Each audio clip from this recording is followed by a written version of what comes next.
அனைவருக்கும் வணக்கம். எங்க ஜோமா வந்து விவசாயி. நான் ஃபர்ஸ்ட் டைம் விவசாயத்தை பார்த்து ஆச்சரியப்பட்டேன். ஜோலாம் அந்த நாத்து நடுறதுக்கு முன்னாடி என்ன போடுவீங்க?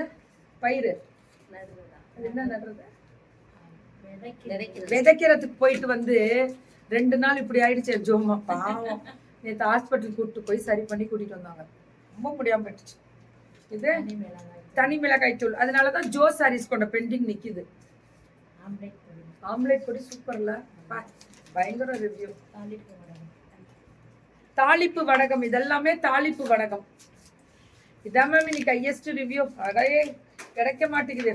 போட்டு போற அதுவா பிரியாணி பொடியா? அப்படியே பிரியாணி செஞ்சு கொண்டு வாங்க. சோள தோசை மாவு இப்பெல்லாம் நாங்க சமைக்கிறதே இல்லை. காலம்புற எந்திரிப்பா ரசத்தை வைப்போம், திரும்பி ஓட்டிடுவோம். காட்டுக்கு போறப்பலடா விடுறோம். முறுக்கு மாவு ஜோமா எனக்கு முறுக்கு சுட்டுட்டு வந்துடும். அப்படி இப்படின்னு முள்முருங்கையா?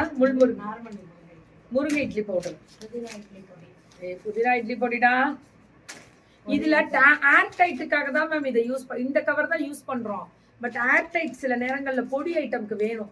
இதெல்லாம் பொரியல் பொடி, பக்கோடா மாவு, ஆந்திரா பருப்பு பொடி, இதெல்லாமே சூப்பரா இருக்கும்.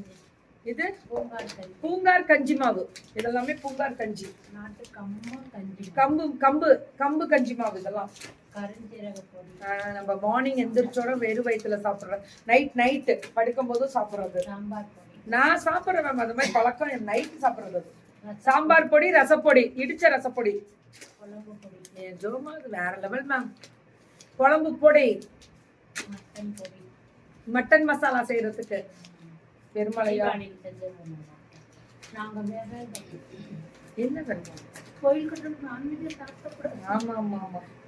ஜோமா வீட்டுக்கு எல்லாரும் வந்துருங்க. தீபாவளி முடிஞ்சு நவம்பர் 1st வீக் தான். நவம்பர் 3ஆம் தேதி நாங்க